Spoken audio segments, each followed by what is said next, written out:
बरोबर आहे. श्रीरामपूर शहरातील परवेज जमीर शेख हा इसम काही नशेचे औषधं आहेत हे ताब्यात असताना श्रीरामपूर शहर पोलीस स्टेशनला गोपनीय माहितीच्या आधारे येथील प्रभारी अधिकारी त्याचप्रमाणे SDPO यांना मिळून आलेला आहे. त्याला ताब्यात घेतलेला आहे. त्याच्याकडे 10 mlच्या 50 बॉटल मिळून आलेल्या आहेत आणि त्या अनुषंगाने श्रीरामपूर शहर पोलीस स्टेशनला BNS कलम 123, 125 त्याचप्रमाणे 278 प्रमाणे आपण गुन्हा नोंद केलेला आहे.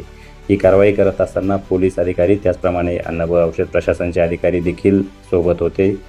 त्यात ज्या काही बॉटल किंवा जे औषधी द्रव्य मिळून आलेले आहेत ते आपण लॅबला पाठवत आहोत आणि त्यामध्ये जर काही नार्कोटिकचा अंश मिळून आल्यास आपण त्यामध्ये NDPS ॲक्टच्या खाली देखील त्यामध्ये कलमवार करत आहोत. बरोबर आहे. ही औषधं नेमकी कशासाठी मागवली, कुठून मागवली आणि इथे आल्यानंतर त्याची वितरण ते कोणाला करणार होते, अल्पवयीन मुलांना देणार होते किंवा कसे, किंवा त्याचा उपयोग काही गुन्हेगारी कृत्यासाठी केला जाणार होता का, याबाबत गुन्हा दाखल झालेला आहे आणि त्या अनुषंगाने आपण तपास करत आहोत.